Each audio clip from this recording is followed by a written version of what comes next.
ഇന്ന് തന്നെ ഡൗൺലോഡ് ചെയ്യൂ. കാണൂ നിങ്ങളുടെ ഫേവറേറ്റ് ഷോസ്. മുത്തശ്ശിയെ പോലെ ഒരാൾ എനിക്ക് വേണ്ടി ഇല്ലായിരുന്നെങ്കിലേ എന്നെ ഇപ്പൊ ഇവരെല്ലാരും കൂടി കൊന്നേനെ. എടീ, നിന്നെ ആരും കൊല്ലില്ല. നിന്നെ കൊല്ലാൻ തുനിയുന്നവരുടെ ജീവനെ മുത്തശ്ശി എടുത്തിരിക്കും. എനിക്ക് മോളെ ഉറക്ക സമയായി. ഗർഭിണികൾ അധിക സമയം ഉറക്കം ഒഴിക്കാൻ പാടില്ല. ചെല്ല് പ്രിയമോളെ, നമുക്ക് കിടക്കാം. എന്നാ പിന്നെ ഞങ്ങൾ പോയിക്കോട്ടെ സുമാരിയമ്മേ. ആയിക്കോട്ടെ, പോയാട്ടെ.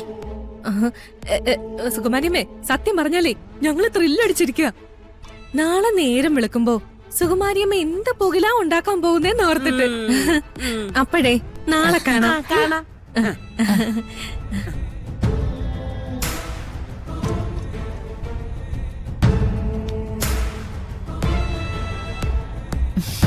ഓ, തള്ളയുടെ സ്വഭാവം നേരെ തിരിഞ്ഞെന്നാ ഞാൻ കരുതിയത്. കൽപ്പനെ, ഇനി നമുക്ക് അവളുടെ കൊച്ചിന്റെ തന്തയെ കുറിച്ചൊന്നും ചോദിക്കണ്ട കേട്ടോ. ആരായ നമുക്കെന്താ? അവർക്കെന്തെങ്കിലും മുഷിച്ചില് തോന്നിയ പിന്നെ അത് നമ്മുടെ കയ്യിൽ നിൽക്കില്ല. ഞാൻ ഇനി ചോദിക്കാനൊന്നുമില്ല, ഞാനത് വിട്ടു. സുകുമാരിയമ്മ കലി തുള്ളുമ്പോ അരമണി എടുത്ത് കെട്ടിക്കൊടുക്കുക മാത്രമേ ഞാൻ ചെയ്യുന്നുള്ളൂ. പിന്നെ അവര് വീട് ചുട്ടിരിക്കെ കൺമുന്നിൽ കാണുന്നവരുടെ കൊടല് കുത്തിയെടുക്കുക എന്ത് വേണമെങ്കിലും ചെയ്യട്ടെ.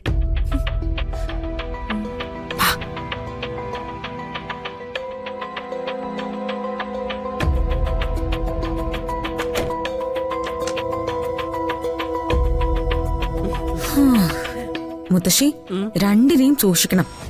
ഏത് വള്ളത്തിലേക്കും കാലെടുത്ത് വെക്കാൻ ഒരു മടിയില്ലാത്തവരാ. നമുക്ക് എന്താടി മോളെ, അവരൊക്കെ ആകാശത്ത് ഊഞ്ഞാല് കെട്ടി കളിച്ചാലും സമ്മാനം വാങ്ങിക്കാൻ വേണ്ടിയേ എന്റെയും നിന്റെ അടുത്തേക്ക് ഇറങ്ങി വരേണ്ടി വരും. ഇവിടെയുള്ള വമ്പന്മാർക്ക് സമ്മാനം കൊടുക്കാമെങ്കിലേ പിന്നെ ഇവളുമാർക്ക് കൊടുക്കാനാണോ പ്രയാസം? എന്റെ മോള് സുഖമായിട്ട് കിടന്നുറങ്ങിക്കോ. മുത്തശ്ശിയെ പോലെ ഒരാൾ എനിക്ക് വേണ്ടി ഇല്ലായിരുന്നെങ്കിലേ എന്നെ ഇപ്പൊ ഇവരെല്ലാരും കൂടി കൊന്നേനെ. എടീ, നിന്നെ ആരും കൊല്ലില്ല. നിന്നെ കൊല്ലാൻ തുനിയുന്നവരുടെ ജീവനെ മുത്തശ്ശി എടുത്തിരിക്കും.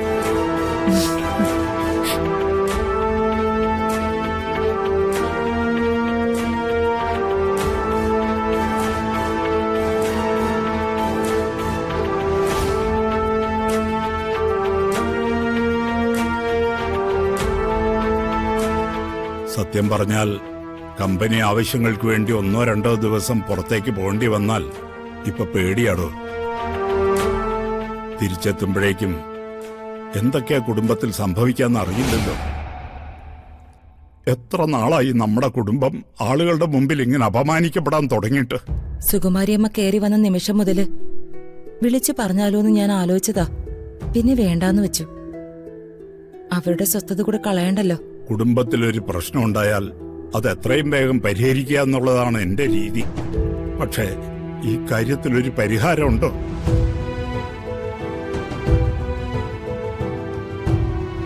ഉന്നതരായ പല പോലീസ് ഉദ്യോഗസ്ഥന്മാരെയും പരിചയമുണ്ട്. വീട്ടിൽ 2 പേരെ അതിക്രമിച്ചു കയറിയെന്ന് പറഞ്ഞാൽ അവരുടനെ വരും. സുകുമാരിയമ്മയും പ്രിയങ്കയും പിടിച്ച് ഗേറ്റിന് പുറത്താക്കുകയും ചെയ്യും. പക്ഷെ അതവിടം കൊണ്ട് നിൽക്കുവോ? എന്തിനും തയ്യാറായി നിൽക്കുന്ന സുകുമാരിയമ്മ അവളെയും കൊണ്ട് മീഡിയയുടെ അടുത്തേക്കും കോടതിയിലേക്കും പോയാലോ? ബുദ്ധിക്ക് സ്ഥിരതയില്ലാത്തവളും ഗർഭിണിയുമായ ഒരു പെൺകുട്ടിയെ നടു റോഡിലേക്ക് ഇറക്കിവിട്ടത് ആഘോഷിക്കില്ലേ എല്ലാവരും? നമ്മുടെ കൺമുന്നിൽ നിന്ന് വരുണിനെ പിടിച്ചോണ്ട് പോവില്ലേ? ഒന്നും ചെയ്യണ്ട.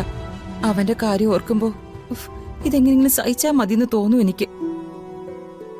പക്ഷേ ആരുടേതെന്ന് അറിയാത്തൊരു കുഞ്ഞ അവളുടെ വയറ്റി വളരുന്നത്. അതിന്റെ പിതൃത്വം ആരെ ഏറ്റെടുക്കും? രാധിക എന്തു ചെയ്യും? എനിക്ക് ആലോചിച്ചിട്ടൊരു എത്തും പിടിയും കിട്ടുന്നില്ല. മകനെ പോലെയല്ല, ഒരു സുഹൃത്തിനെ പോലെയാണ് ഞാൻ അവനോട് പെരുമാറിയിട്ടുള്ളത്. അടുത്ത് വിളിച്ച് ചോദിക്കാൻ പറ്റിയ കാര്യമാണോ ഇത്? അവന്റെ മുഖത്ത് നോക്കാൻ എനിക്ക് പറ്റുന്നില്ല. അവന്റെ വേദനയിലൊന്ന് ആശ്വസിപ്പിക്കാൻ പറ്റുന്നില്ല. കണിമംഗലം കുടുംബത്തെ ആരോ ലക്ഷ്യം വെച്ച് എന്തോ ചെയ്യുന്ന പോലെ. അടുപ്പിച്ച് കുറച്ച് മണിക്കൂറുകൾ പോലും സമാധാനമില്ലാത്ത അവസ്ഥയാ. എന്നിട്ടല്ലേ മാസങ്ങളും ദിവസങ്ങളും. അയ്യോ, എന്തു പറ്റി? ഏയ്, ചെറിയൊരു അസ്വസ്ഥത. അയ്യോ, ഇവിടെ വന്നിരുന്നേ.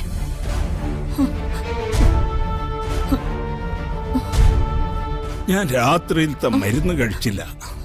ചിലപ്പോ അതിന്റെ ആയിരിക്കും. നീ ആ ഗുളിക എടുക്ക.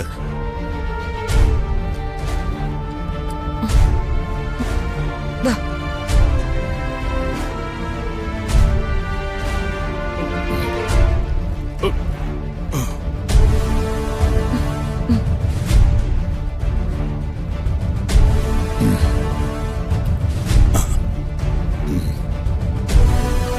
നല്ല അസ്വസ്ഥത ഉണ്ടല്ലോ.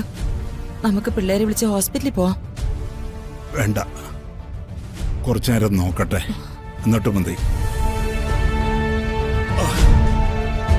അതെ, വരുണിന്റെ കാര്യങ്ങള് വല്ലാതെ അലട്ടുന്നറിയാം. കുറച്ചു നേരമെങ്കിലും അതങ്ങ് മറന്നിട്ട് ഒന്ന് കണ്ണടച്ച് കിടക്ക്. എല്ലാം ശരിയാവും.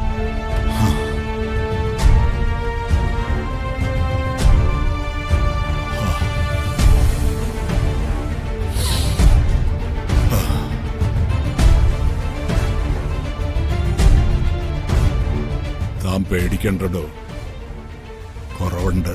കള്ളം. എന്നെ സമാധാനിപ്പിക്കാനാണെന്ന് എനിക്കറിയാം. മക്കൾക്ക് എന്തെങ്കിലും പറ്റിയാല് അച്ഛന്റെ അമ്മയുടെ നെഞ്ചു നോവില്ലേ? അത് സ്വാഭാവികമല്ലേ? അല്ലെങ്കിൽ പിന്നെ അവരെ ഈ നെഞ്ചി കിടത്തി ഉറക്കിയതിനൊക്കെ എന്താ അർത്ഥമുള്ളത്? ഇത് അവരുടെ സ്വന്തമല്ലേ പത്മിനി? അവരുടെ നെഞ്ചു കരഞ്ഞാൽ നമ്മുടെ നെഞ്ചും കൂടെ കരയും. അവർക്ക് വേദനിച്ചാൽ കൂടെ വേദനിക്കും. സംസാരിക്കാതെ കിടക്ക്. ശരി, ഞാൻ ഉറങ്ങിക്കോളാം. താൻ വെറുതെ കാത്തിരിക്കണ്ട കേട്ടോ.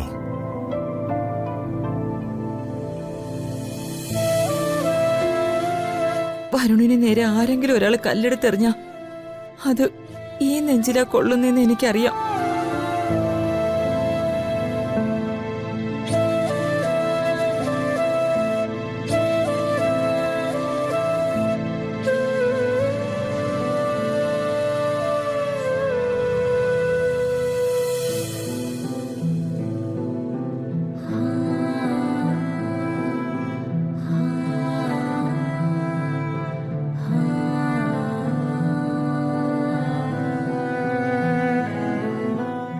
കൃഷ്ണ, തീയിലകപ്പെട്ടതുപോലെയാ ഇപ്പൊ ഈ കുടുംബം. എന്നോട് കളിക്കുകയും ചിരിക്കുകയും ഒക്കെ ചെയ്യുന്നുണ്ടെങ്കിലും വരുണിന്റെ അവസ്ഥ വല്ലാത്ത കഷ്ടാണ്. കുടുംബാംഗങ്ങളുടെ മുന്നില്, നാട്ടുകാരുടെ മുന്നില്, എന്തിന് എന്റെ മുൻപിൽ പോലും കുറ്റക്കാരനല്ലെന്ന് തെളിയിക്കാൻ പാടുപെടുക. എന്റെ വരുണിനെ എനിക്കറിയാം. ഒരു തെറ്റും ചെയ്യില്ലെന്ന് എനിക്ക് ഉറപ്പുണ്ട്. എന്നും ഞാൻ പ്രാർത്ഥിക്കാറുള്ളത് വരുണിന് വേണ്ടിയാ. ഇപ്പോഴത് തന്നെ എനിക്ക് വേണ്ടത്. വരുണിനെ എല്ലാ പ്രശ്നങ്ങളിൽ നിന്നും മോചിപ്പിക്കണം. അത് തന്നെയാ വേണ്ടത്.